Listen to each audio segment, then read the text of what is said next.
नमस्कार प्रिय मित्रों, स्वागत है आपका अपने चैनल गुरुवाणी में। आज के इस वीडियो में हम आपको श्री शीतला माता की पौराणिक कथा को सुनाएंगे।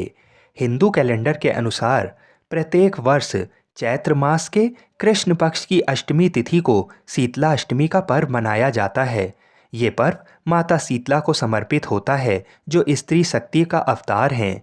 शीतला माता को देवी पार्वती का अवतार माना गया है। शीतला माता का वाहन गधा है। शीतला माता के दाहिने हाथ में झाड़ू और बाएं हाथ में एक औषधीय जल का बर्तन है। कहते हैं कि जो भी शीतला माता के व्रत की कथा को सुनता है, उसके घर से सदैव ही सारी बीमारियां और दुख दूर हो जाते हैं और उस परिवार के सभी बच्चे सदा ही स्वस्थ रहते हैं। तो आइए शीतला माता के चरणों का ध्यान करते हुए इस कथा को सुनते हैं और पुण्य के भागी बनते हैं। बहुत समय पहले की बात है। एक बार शीतला माता ने धरती पर आने का मन बनाया और सोचा कि धरती पर चलकर देखती हूँ कि कौन कौन मुझे मानता है और मेरी पूजा करता है। शीतला माता ने धरती में आने का निर्णय लिया और धरती में आते ही शीतला माता ने एक बुजुर्ग महिला का रूप ले लिया। तभी शीतला माता राजस्थान के डोंगरी गांव में पहुंची और इधर उधर की गलियों में घूमने लगीं। जैसे ही शीतला माता गलियों में घूम रही थीं, तभी अचानक से उनके ऊपर किसी महिला ने चावल का उबलता हुआ पानी डाल दिया। उबला हुआ पानी डालने के कारण शीतला माता के शरीर में छाले निकल आए, जिसके कारण शीतला माता को बहुत जोर से जलन होने लगी और पूरे शरीर में अत्यधिक पीड़ा होने लगी, जिसके कारण शीतला माता गलियों में सभी के पास गईं और कहने लगी, मेरी मदद करो, मेरे ऊपर किसी ने गर्म पानी डाल दिया है, जिसके कारण मेरे पूरे शरीर में असहनीय पीड़ा हो रही है और कोई मेरी मदद करो। लेकिन किसी ने भी शीतला माता की मदद नहीं की और सभी ने उनको अनदेखा कर दिया। लेकिन थोड़ी दूर चलने के बाद जब शीतला माता एक कुम्हार के पास पहुंची, तो उस कुम्हार की पत्नी ने शीतला माता को देखा कि इनके शरीर में तो बड़े बड़े छाले पड़े हैं और माता जी ने कुम्हार की पत्नी से कहा, मेरी मदद करो, मेरे शरीर में असहनीय पीड़ा हो रही है और बहुत तेज जलन हो रही है। जिसके बाद कुम्हार की पत्नी ने शीतला माता को अपने पास बुलाया और उनसे कहा, माँ आप यहाँ बैठ जाइए।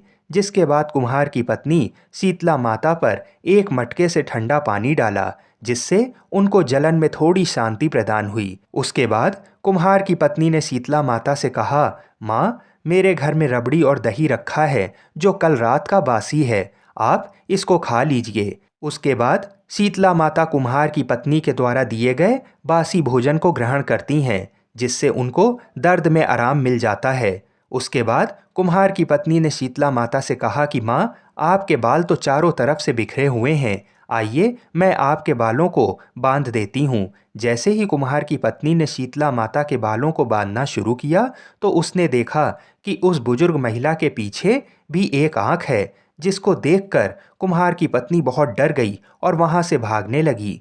तभी शीतला माता ने कुम्हार की पत्नी को रोका और उनसे कहा कि तुम मुझसे डरो नहीं, मैं शीतला माता हूँ। मैं यहाँ देखने आई थी कि यहाँ पर कौन कौन मेरी पूजा करता है। और ऐसा बोलकर शीतला माता अपने असली रूप में आ गईं। जिसके बाद कुम्हार की पत्नी ने जैसे ही शीतला माता को असली रूप में देखा, तो वह तुरंत शीतला माता के पास गई और कहने लगी, माता मैं आपको अपने घर में कहाँ बिठाऊं? मेरे घर के चारों तरफ तो गंदगी फैली हुई है और बैठने तक की जगह नहीं है। जिसके बाद शीतला माता उस कुम्हार की पत्नी के पाले हुए गधे पर बैठ गईं और फिर उन्होंने कुम्हार के घर की साफ सफाई कर कुम्हार के घर की दरिद्रता को एक डलिया में भरकर बाहर फेंक दिया। जिसके बाद शीतला माता ने उस कुम्हार की पत्नी से खुश होकर कहा कि मांगो, कि तुम्हें जो भी वरदान मांगना हो वो मांगो, मैं तुमसे बहुत ही प्रसन्न हूँ।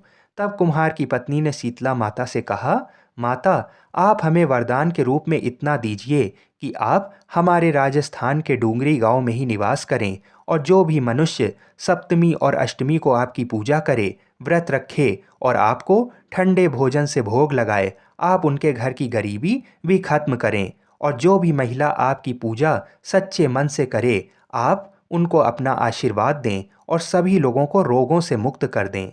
उसके बाद शीतला माता ने कुम्हार की पत्नी की बात मानकर तथास्तु कहा, तुम्हारा ये वर जरूर पूरा होगा। जिसके बाद शीतला माता ने कुम्हार की पत्नी से कहा कि तुम अपने घर में इस घड़े के पानी को चारों ओर से छिड़क लेना, क्योंकि कल पूरे गांव में आग लगेगी लेकिन तुम्हारे घर में नहीं लगेगी। जिसके बाद कुम्हार की पत्नी ने शीतला माता की बात मानकर घड़े के पानी को अपने घर के चारों ओर छिड़क लिया। जब अगला दिन शुरू हुआ तो सबके घर में अचानक ही आग लग गई, लेकिन कुम्हार के घर में आग नहीं लगी, जिसको देखकर सभी लोग आश्चर्यचकित हो गए और वह सभी लोग राजा के पास गए। उनको सारी बात बताई कि हमारे घर में आग लग गई और कुम्हार के घर में आग नहीं लगी। राजा भी ये सुनकर बहुत आश्चर्यचकित हो गया। जिसके बाद राजा ने अपने सेवक को भेजकर उस कुम्हार की पत्नी को अपने दरबार में बुलवाया। तब कुम्हार की पत्नी राजा के दरबार में पहुंची। तब राजा ने उससे पूछा कि तुम्हारे घर को छोड़कर बाकी सभी घर में आग कैसे लग गई, तुम्हारे घर में आग क्यों नहीं लगी। तब कुम्हार की पत्नी ने बताया कि कल मेरे घर में शीतला माता आई थीं और उन्हीं की कृपा से ऐसा हुआ है। ये सुनकर राजा और सभी गांव के लोग एकदम स्तब्ध रह गए। फिर राजा ने पूरे गांव में सभी लोगों से कहा कि आज से सभी लोग शीतला माता की पूजा करेंगे, और तभी से डूंगरी गांव का नाम शीत की डूंगरी पड़ गया और राजस्थान में शीतला माता का बहुत बड़ा मंदिर बनाया गया, जहां पर हर साल मेला लगता है और बहुत सारे लोग मेले में आते हैं। शीतला माता को चेचक और बहुत से रोगों की देवी बोला जाता है। जिन लोगों को चेचक जैसे रोग हो जाते हैं उनको शीतला माता की पूजा अवश्य करनी चाहिए। शीतला माता बड़ी ही दयालु हैं और अपने भक्तों के सदा ही कष्टों को दूर करती हैं। श्री शीतला माता सदा हमें शांति, शीतलता तथा आरोग्य प्रदान करने की कृपा करें। बोलिए श्री शीतला माता की जय।